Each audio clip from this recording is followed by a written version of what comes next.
and Scotland's going to say what they've got in mind on Thursday. So lots more we still don't know, but gradually things are falling into place for those of us very excited about the prospect of getting abroad.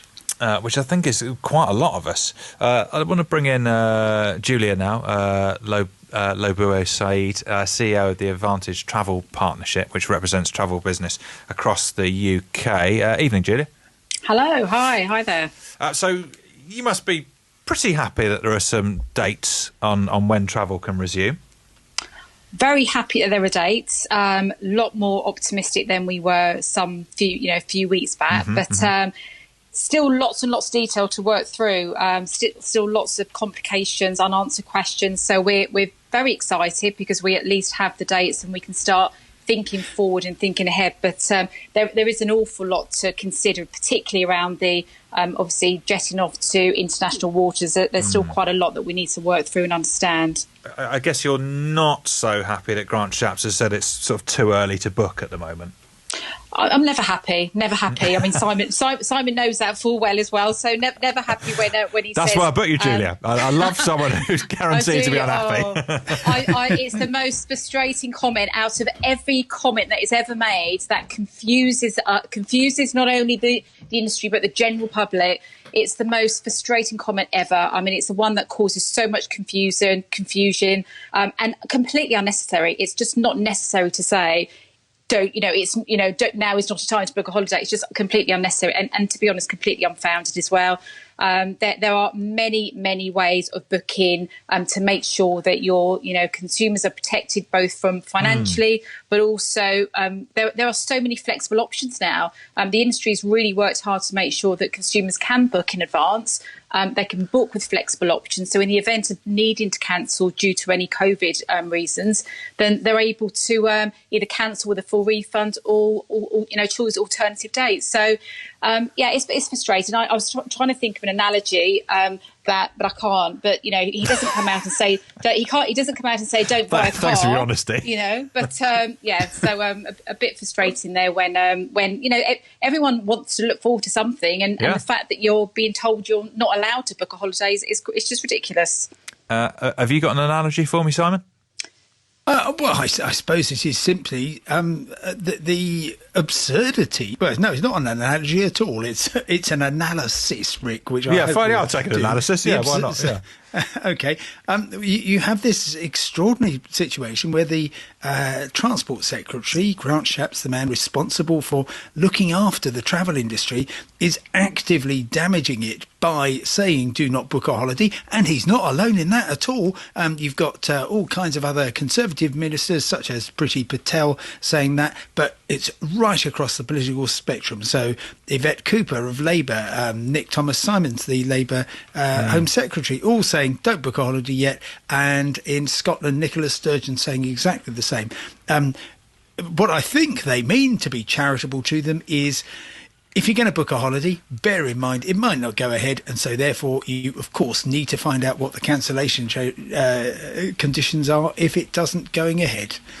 If it doesn't go ahead, so... Yeah, presumably people are booking, are they, Julia?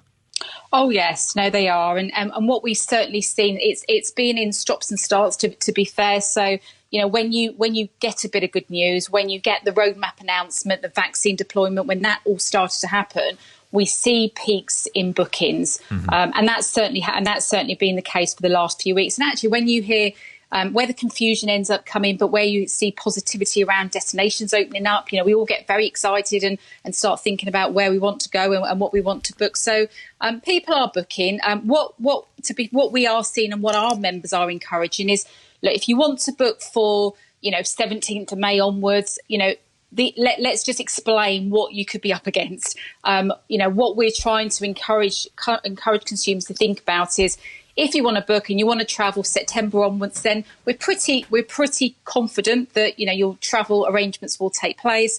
But 60% of everything our members are selling now are from September departures onwards. The bulk of that is into next year. So at the minute, until we have further detail, what we're really trying to be excited about but cautious with it is think carefully about booking 17th of May onwards, the kind of early summer period, because there will be restrictions. We just don't know right now what those restrictions would entail. And what's happening with vaccine passports, Simon?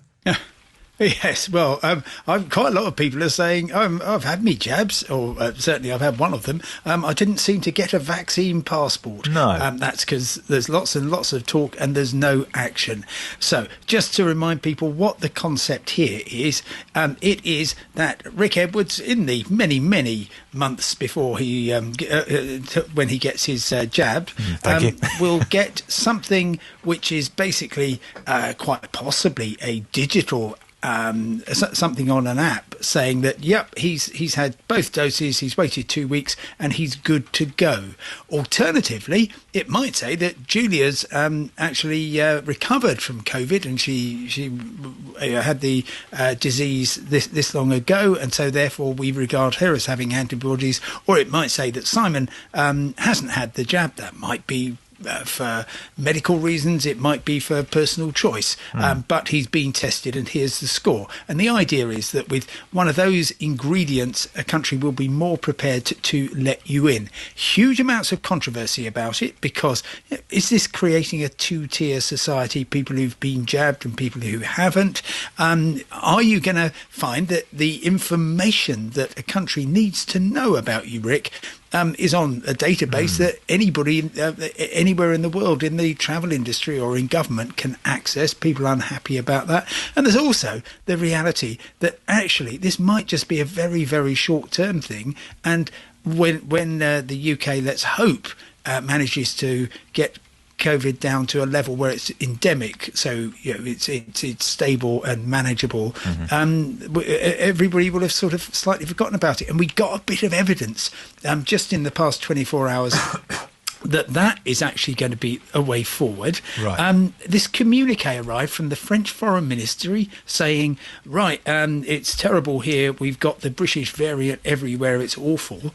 But then it went on to say, so therefore, we know that the 7 countries from which simply do not present a problem for us, and they are, the usual suspects, Australia, New Zealand, South Korea, and so on. And then suddenly the UK pops up. And we have gone from being the sick man of Europe to the golden girls and boys of summer. Everybody wants us. And I think we're going to see that actually as a part of the picture for the summer, which will be both a blessed relief and a complete turnaround on what we're used to. But it will also mean that this vaccine passport, which doesn't exist, if you have had your jab, you'll get a little card usually, which looks like a blockbuster video card from 1993, and that's about it. Current reference.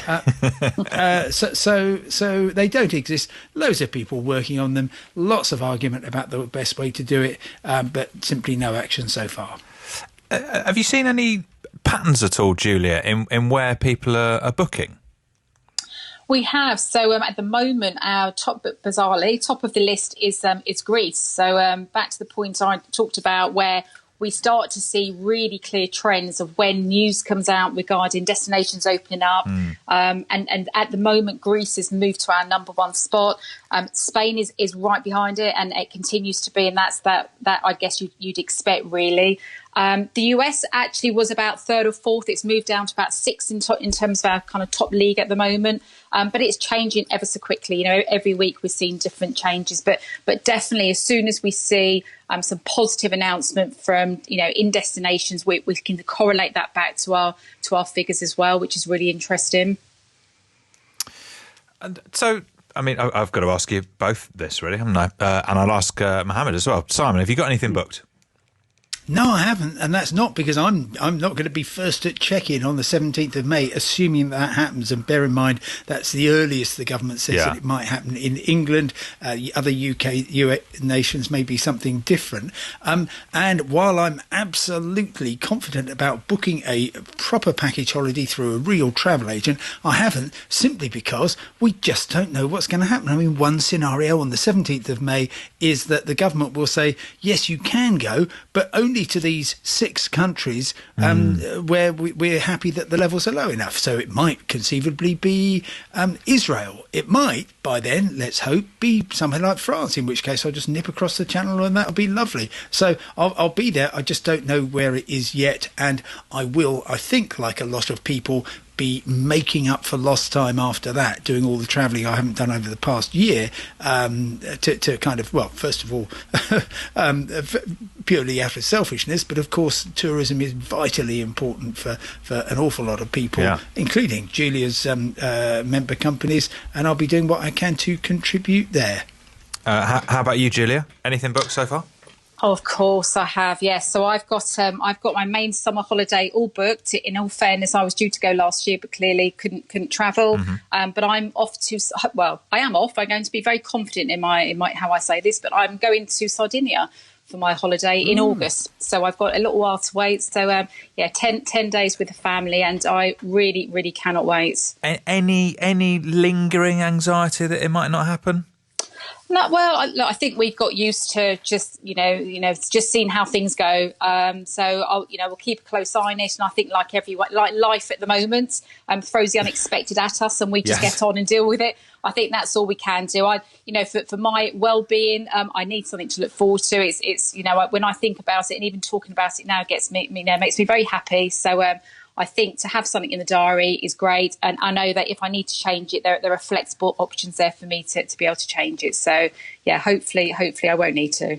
And that's the thing, really, isn't it? Just make sure if you are gonna take the plunge and book something, just check that it's flexible, and if something happens, you're going to be able to change it. Absolutely, but I think what's really Oh, sorry. So I'll just quickly add just what's really important. We've seen this right the way through over the last months and even last year, but it's so important to think about who you book with. And I don't just say that because of who I work for and who I represent. I genuinely mean that. It's really important that you know the company, you can get hold of them. The last thing anyone wants to do is be hanging on the phone and nobody's answering it.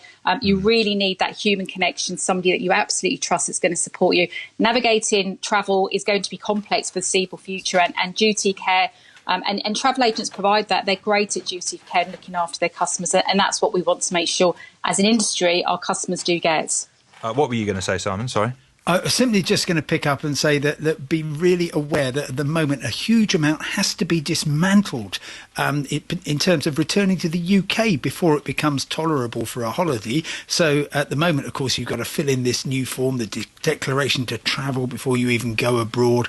The foreign country needs to let you in. And then crucially, coming back, you will need a test in the 72 hours before you depart for the UK. You then need 2 other tests after that when you come back, and you've got to self-isolate for at least 10 days, maybe 5 in England with an extra test, or 11 nights if you're coming from somewhere like Portugal or Dubai that's on the so-called red list. Those requirements have to reduce to something which is basically, I don't know, a test on arrival, maybe one when you leave, because at the moment, it will cost you £500 in tests alone coming into the UK, which could well be more than your holiday cost. Yeah. I mean, that's definitely something to think about. Mohammed, you've been listening to all of this. Have you got a holiday booked? Are you excited about booking one if you haven't? I'm really excited, but I haven't booked a holiday just yet, and I probably to